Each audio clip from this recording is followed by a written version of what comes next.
Berikut golongan-golongan yang didoakan oleh malaikat. Yang pertama, orang yang tidur dalam keadaan bersuci. Barang siapa yang tidur dalam keadaan suci, maka malaikat akan bersamanya di dalam pakaiannya. Dia tidak akan bangun hingga malaikat berdoa, "Ya Allah, ampunilah hambamu si fulan, karena tidur dalam keadaan suci." Hadis riwayat Imam Ibnu Hibban dari Abdullah bin Umar.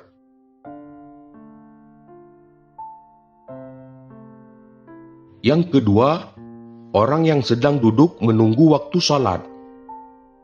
Tidaklah salah seorang di antara kalian yang duduk menunggu salat selama ia berada dalam keadaan suci, kecuali para malaikat akan mendoakannya, "Ya Allah, ampunilah ia. Ya Allah, sayangilah ia." Hadis riwayat Imam Muslim dari Abu Hurairah, Sahih Muslim 469.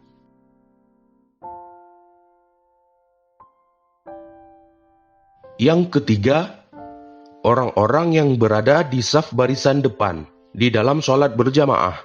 Sesungguhnya Allah dan para malaikatnya bersalawat kepada orang-orang yang berada pada saf-saf terdepan. Hadis riwayat Imam Abu Daud dan Ibnu Khuzaimah dari Bara' bin Azib.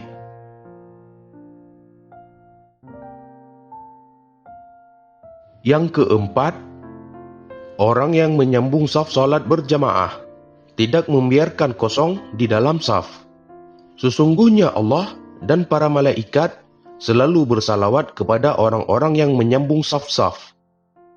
Hadis riwayat Imam Ahmad, Ibnu Majah, Ibnu Khuzaimah, Ibnu Hibban, dan Al-Hakim meriwayatkan dari Aisyah.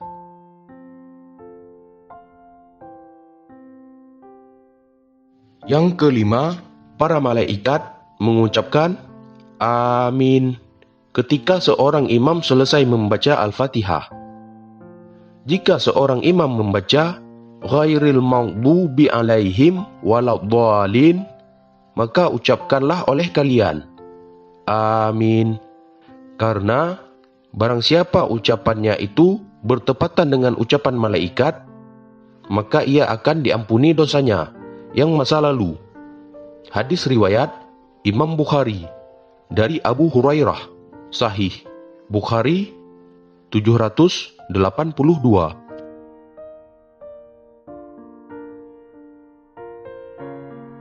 Yang keenam, orang yang duduk di tempat sholatnya setelah melakukan sholat. Para malaikat akan selalu bersalawat, berdoa kepada salah satu di antara kalian selama ia ada di dalam tempat sholat, di mana ia melakukan sholat. Selama ia belum batal wudunya, para malaikat berkata, "Ya Allah, ampunilah dan sayangilah ia." Hadis riwayat Imam Ahmad dari Abu Hurairah, Al-Musnad 8106.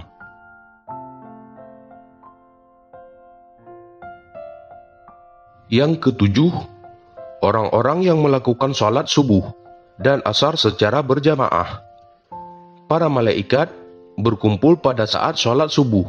Lalu para malaikat yang menyertai hamba pada malam hari, yang sudah bertugas malam hari hingga subuh, naik ke langit, dan malaikat pada siang hari tetap tinggal. Kemudian mereka berkumpul lagi pada waktu sholat asar, dan malaikat yang ditugaskan pada siang hari hingga sholat asar naik ke langit, sedangkan malaikat yang bertugas pada malam hari tetap tinggal. Lalu Allah bertanya kepada mereka, "Bagaimana kalian meninggalkan hambaku?" Mereka menjawab, "Kami datang sedangkan mereka sedang melakukan sholat, dan kami tinggalkan mereka sedangkan mereka sedang melakukan sholat. Maka ampunilah mereka pada hari kiamat." Hadis riwayat Imam Ahmad dari Abu Hurairah, Al-Musnad 9140.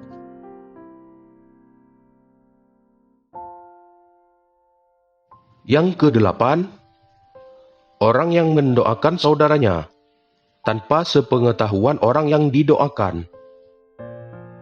Doa seorang muslim untuk saudaranya yang dilakukan tanpa sepengetahuan orang yang didoakannya adalah doa yang akan dikabulkan. Pada kepalanya ada seorang malaikat yang menjadi wakil baginya. Setiap kali dia berdoa untuk saudaranya dengan sebuah kebaikan, maka malaikat tersebut berkata, "Amin."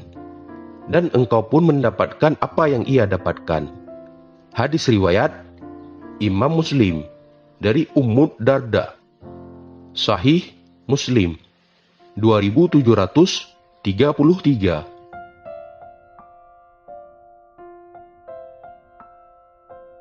Yang kesembilan, orang-orang yang berinfak.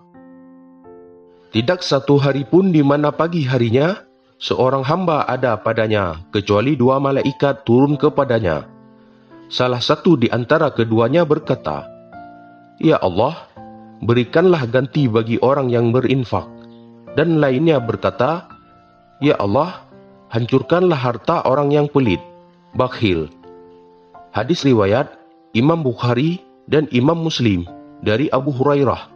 Sahih Bukhari 1442 dan Sahih Muslim 1010.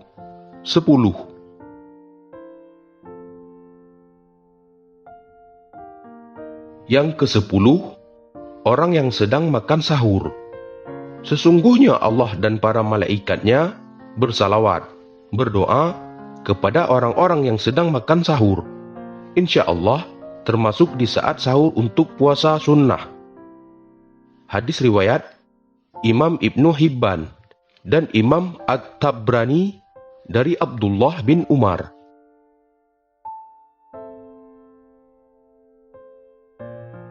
Yang ke-11, orang yang sedang menjenguk orang sakit. Tidaklah seorang mukmin menjenguk saudaranya kecuali Allah akan mengutus 70.000 malaikat untuknya yang akan bersalawat kepadanya di waktu siang kapan saja hingga sore, dan di waktu malam kapan saja hingga subuh. Hadis riwayat Imam Ahmad dari Ali bin Abi Thalib. Al-Musnad 754.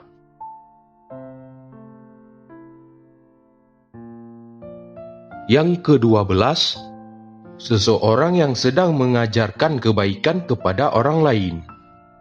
Keutamaan seorang alim atas seorang ahli ibadah bagaikan keutamaanku atas seorang yang paling rendah di antara kalian.